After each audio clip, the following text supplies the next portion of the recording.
December 19th, 1944. L'Église, Belgium. 12 degrees below freezing. Inside a commandeered school office behind the American lines, a brigadier general opens the iron door of a field stove, holds a military charge sheet over the coals, and watches the paper curl into flame. The officers in the room do not move. The accused soldier does not breathe. The captain who wrote the charge sheet is still holding his pen. The general waits until the last black corner of the document disappears, shuts the stove door with the heel of his boot, and says, very quietly, "Now that the fire has received your argument, Captain, tell me again why a hungry child is an inventory violation." The soldier whose career has just been saved is Staff Sergeant Michael Crowley, a rail yard kid from Cleveland who counted army supplies for a living. The charge against him is not cowardice, not desertion, not theft for profit. It is 8 canvas shelter halves, 2 sacks of coal, and 22 Belgian civilians locked in a stone schoolhouse with frost on the inside of the windows. The value of the missing government property is $31.20. The value of the decision cannot be entered into a ledger. Before this story is over, that burned charge sheet will become a written order. That order will become a field system. That field system will be challenged by officers who fear it will wreck the supply chain. And then, in the dark roads of the Ardennes, the Germans will try to weaponize American mercy against the men who showed it.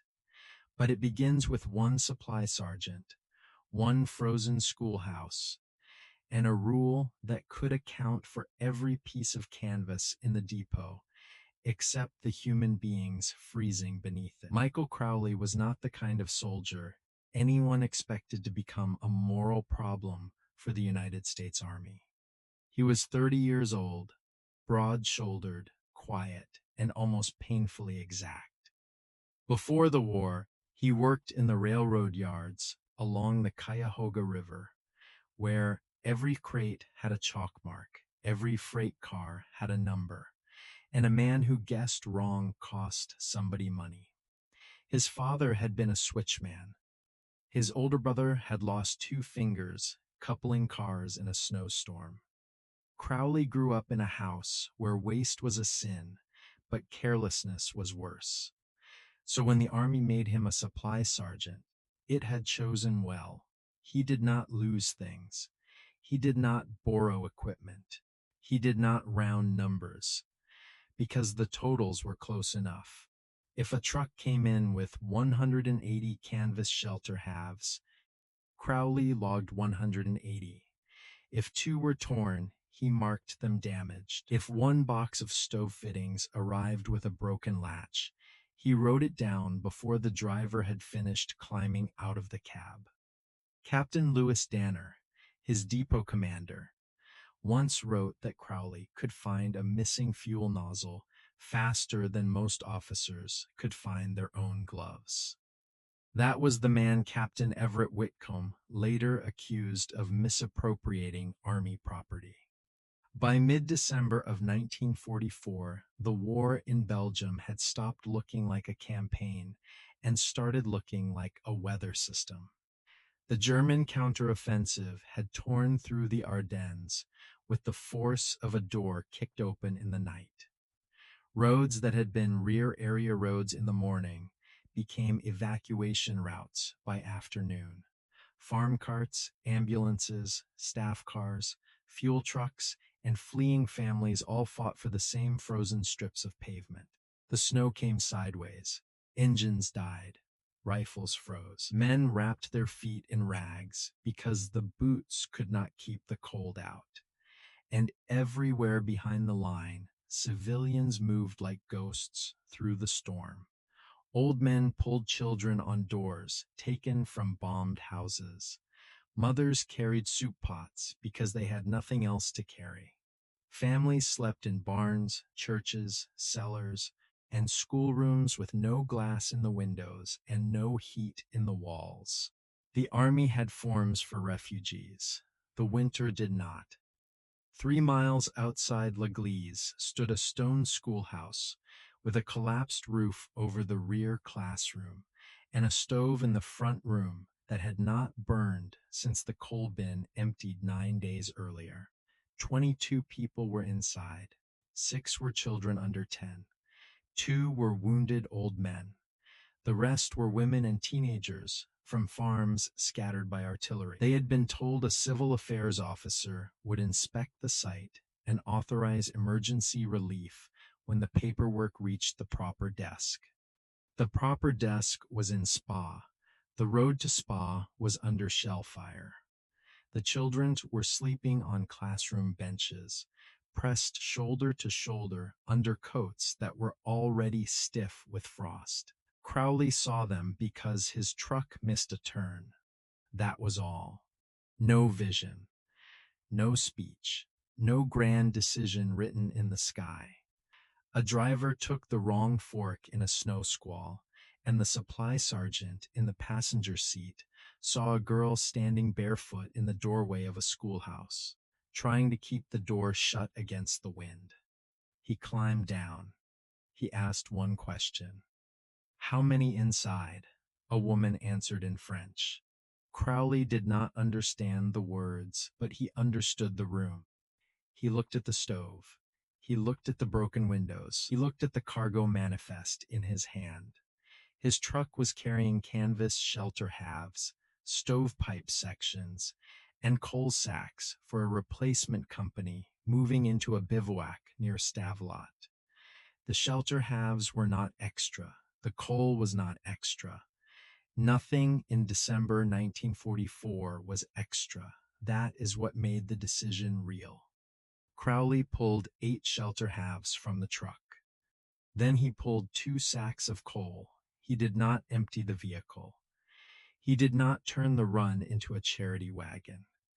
He made the smallest decision that could keep the room alive until morning. 8 pieces of canvas over the broken window frames. 2 sacks of coal into the stove. 22 people who would not have to choose between sleeping and freezing. The woman at the door tried to sign something. Crowley shook his head.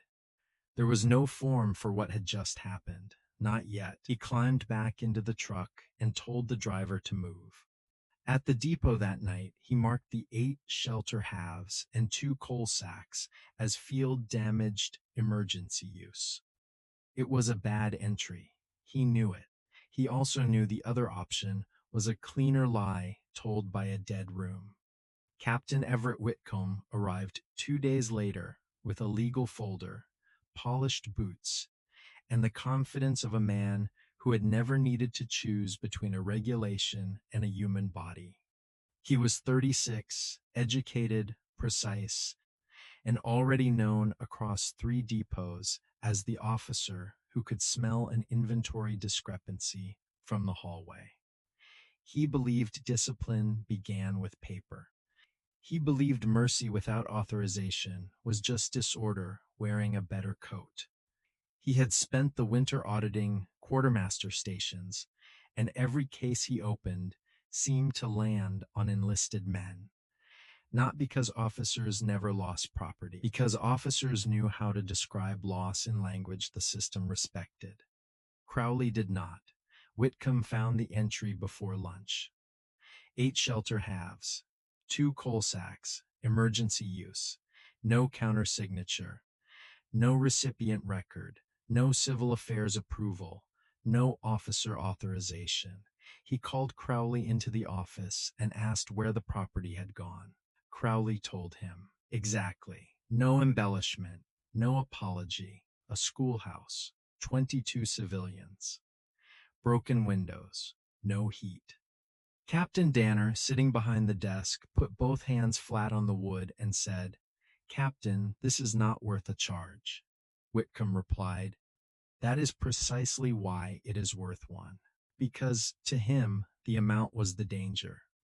If the Army tolerated $31 of undocumented loss, It would tolerate 300. If it tolerated 300, it would tolerate 3,000. The line had to be defended where it was first crossed. Danner said the line had been crossed by the weather before Crowley ever touched the canvas. Whitcomb opened the folder anyway. By 1600 hours, the charge sheet accused Staff Sergeant Michael Crowley of unauthorized disposition of government property to civilian noncombatants. By 1700 hours, the paper was on its way to Corps Rear Headquarters. By dawn, Crowley's name had moved from a depot ledger into a legal queue. Brigadier General Henry Alden did not come to the L'Église depot because of Crowley. He came because the roads were falling apart. Alden commanded a battered rear area supply group that fed fuel, clothing, rations, and winter equipment toward units being shoved into the Bulge faster than the maps could stay current. He was not a sentimental commander. He had fired officers for late convoy reports. He had relieved a motor transport lieutenant for losing 10 minutes at a bridge crossing. He knew logistics did not run on good intentions, but he also knew what the system was for. When the Crowley charge reached his headquarters, Alden read the first paragraph twice. Then he asked 3 questions. How cold was it? How many civilians? And did the supplies keep them alive? No one in the legal office could answer the 3rd question. That irritated him more than the missing equipment. He drove to the depot in an open jeep with sleet hardening on his coat. The office went silent when he entered. Whitcomb stood. Danner stood. Crowley stood because everyone else did. Alden took the charge sheet from the folder. He did not shout. He did not make a speech. He read the property list aloud. 8 canvas shelter halves. 2 sacks of coal. Estimated value, $31.20. Then he looked at Whitcomb. Are these facts disputed? No, sir. Were the civilians in immediate danger? Sir, that has not been verified by civil affairs. Alden turned to Crowley. Were they in immediate danger? Yes, sir. How do you know? Crowley's answer was not polished. Because the stove was cold, the windows were open, and a little girl's feet were blue. That was the moment the room changed. Not dramatically, not all at once, but the air tightened around the sentence, because everyone in the office understood that no regulation in the folder had an answer for blue feet. Alden opened the stove. He held the charge sheet over the coals. Whitcomb stepped forward. Sir, that document is part of an active review. Alden did not look at him. So is this winter. The paper caught. The edges curled. The legal language blackened, folded inward, and vanished. When it was gone, Alden dictated an order from memory. Effective immediately, units under his supply command could provide limited emergency aid to civilians in the operational area, when delay would likely result in death, exposure injury, or loss of shelter. The transfer had to be logged. The item count had to be recorded.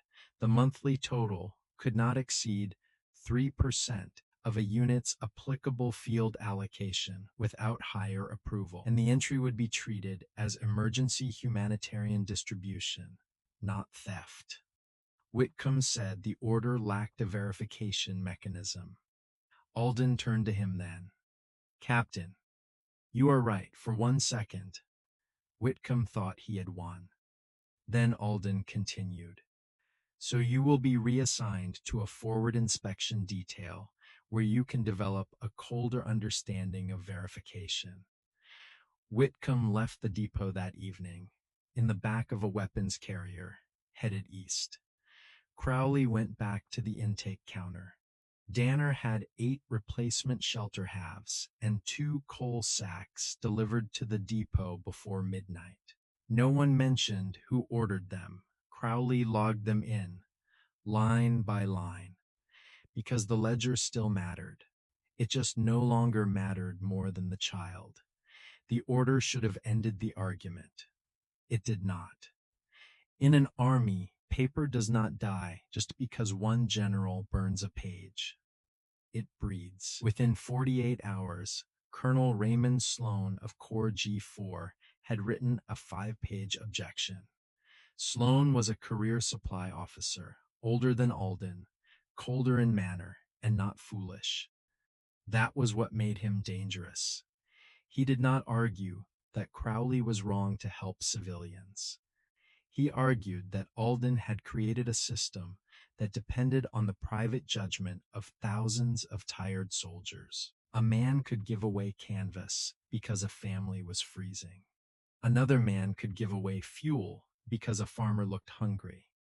Another could sell rations and call it mercy.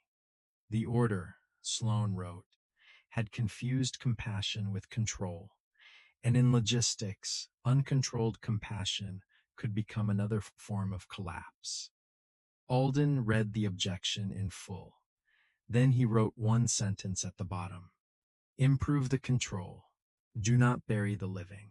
He sent the file to Major Ruth Keller. Keller was a quartermaster officer attached from a neighboring army section, and she had built her career solving problems that more senior men preferred to debate.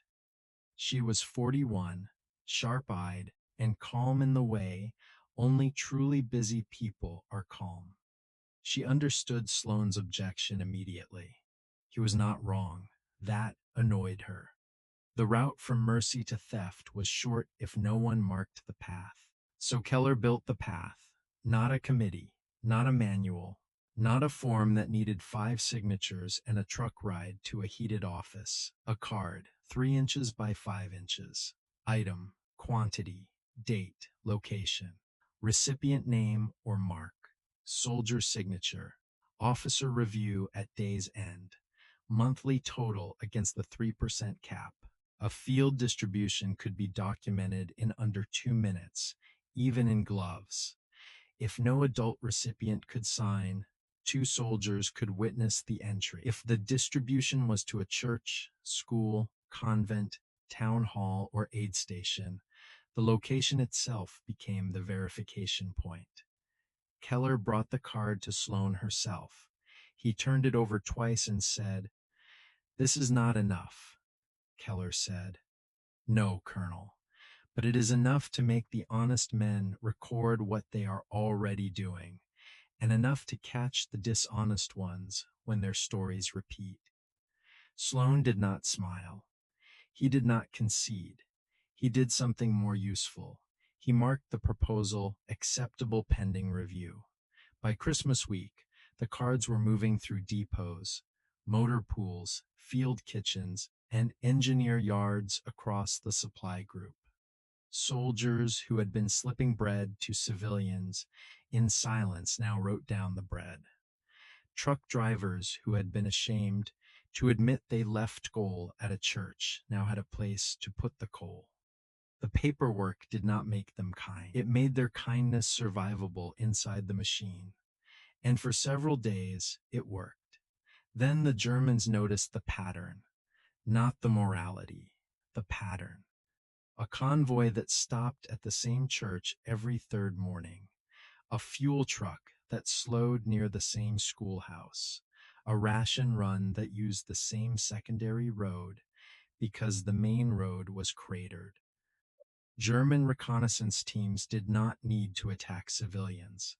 They only needed to watch where American mercy happened, then map the roads around it. By December 28th, 3 supply convoys near the humanitarian routes had been ambushed. 2 trucks burned. 7 men were wounded. 1 driver froze to death in a ditch before the recovery team found him. The aid order that had saved 1 schoolhouse now appeared to be exposing the men who carried it out. Crowley read the incident summaries at the depot counter. He said nothing for almost a minute. Then he pointed to the road map tacked to the wall. "They are not following the aid," he said. "They are following our habit." Major Keller was already thinking the same thing. Schedules were habits. Roads were habits. Mercy had become predictable because the army had made it efficient. So Keller rewrote the procedure again. No fixed delivery days. No repeated approach roads. No aid stop made directly before or after a major convoy. No posted patterns inside depot offices. Humanitarian loads would be broken into smaller pieces and attached to ordinary movements already going in the same direction. Crowley added 4 alternate roads to the map and scratched out 2 that looked safer than they were. "They will watch the easy road," he said. Keller asked. "What will you watch?" Crowley answered. "The road that makes them impatient." On January 3rd, 1945, that road paid them back. A German reconnaissance team took position above a narrow lane west of Stavelot, expecting a repeat movement from the American aid pattern. But the pattern had changed. The only American waiting on that road was a listening post put there, because Crowley had said an impatient scout would use the ridge. Private Mateo Ruiz heard the boots first. Not voices. Boots. 11 men moving carefully through crusted snow. He keyed his radio twice. Within 9 minutes, an American reconnaissance patrol had closed both ends of the lane. The firefight lasted less than 5 minutes. 6 Germans were captured. 3 were wounded. 2 escaped into the trees and were later found by an engineer patrol following their blood in the snow. In the map case of the captured team leader, the Americans found a week's worth of observation notes, convoy times, fuel routes, bridge repair schedules, and most importantly, the grid references of 4 other German teams watching the rear roads. By dawn, 3 of those teams had been rolled up. The 4th vanished before contact. The ambushes stopped almost overnight. The same aid network the enemy had tried to exploit had exposed the men exploiting it. When the report reached Ardennes, he read it twice. At the bottom, Keller had written a recommendation: continue emergency aid under revised security procedure. Sloan had added his own note. No objection. Alden signed both names into the file and sent a copy to every depot commander under his group. He did not write a victory speech. He did not praise mercy as strategy. He only wrote, "The cold remains an enemy. Treat it accordingly." Through January and February, the 3x5 cards accumulated in metal boxes across the Ardennes, a gallon of kerosene to a cellar shelter, 2 blankets to a bombed farmhouse, 1 stovepipe section to a convent laundry turned refugee room, 12 field rations to a family found under a bridge. Most entries were small. That was the point. Small enough not to break the army. Fast enough not to let civilians die while a request climbed a chain of command. By March, Keller's card system had recorded more than 9,000 emergency civilian distributions inside Alden's supply area. The monthly totals never reached the 3% cap. The feared flood never came. What came instead was a paper trail clean enough for the auditors and flexible enough for the winter. Colonel Sloan reviewed the March summary in silence, signed the compliance page, and returned it without comment. For a man like Sloan, that was practically applause. Whitcomb survived his forward inspection detail. He returned thinner, quieter, and with a scar of frostbite along one ear. No one heard him apologize to Crowley, but he stopped writing charges against enlisted men for undocumented losses under shell fire. Sometimes a man changes loudly. Sometimes he simply stops doing the thing that made him wrong. Crowley stayed a supply sergeant. He was not promoted for the schoolhouse. He was not decorated for the cards. He was not mentioned in any official history anyone's grandson would read. When the war ended, his separation papers described him as dependable, accurate, and proficient in depot records. That was true. It was also incomplete in the way Army paperwork is often incomplete. He went home to Cleveland in late 1945, married a nurse named Anna, and opened a small hardware store near the rail line. Customers remembered that he always knew where everything was: storm windows, stove bolts, canvas tarps, coal hods. Nothing in the shop was ever out of place. For 40 years, he kept one folded card in the back of his cash drawer. Not a medal, not a photograph, a 3x5 receipt from February 1945, signed with a shaking X by a Belgian schoolteacher who had received 2 coal sacks and 4 canvas panels for the same stone schoolhouse outside L'Église. Crowley was not the distributing soldier on that card.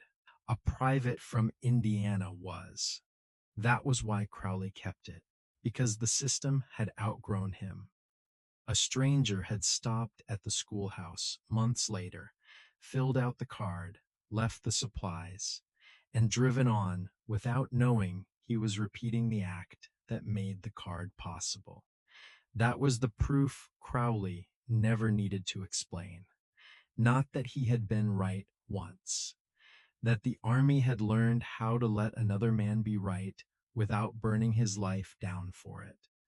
After Crowley died in 1987, his daughter found the card inside a tobacco tin with a short note written in his own hand. Paper should remember people, not replace them. That is the whole story.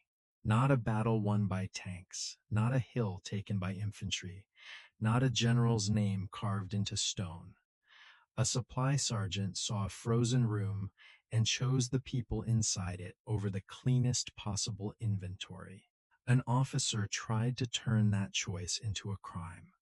A general burned the paper. A major built a better one. And somewhere in the Ardennes, in the worst winter those civilians had ever known, a few thousand scraps of card taught a military machine a lesson it should never have needed to learn. Rules are tools. Ledgers are tools. Orders are tools. They matter because human beings made them to protect human life. The moment they forget that purpose, they are no longer discipline. They are ash waiting for a match. Every age produces its Captain Whitcomb, the man with the folder, the man who can account for the canvas and not the child. But every age also needs its Michael Crowley, the man who sees the window broken, the stove cold, the little girl's feet turning blue, and stops the truck anyway.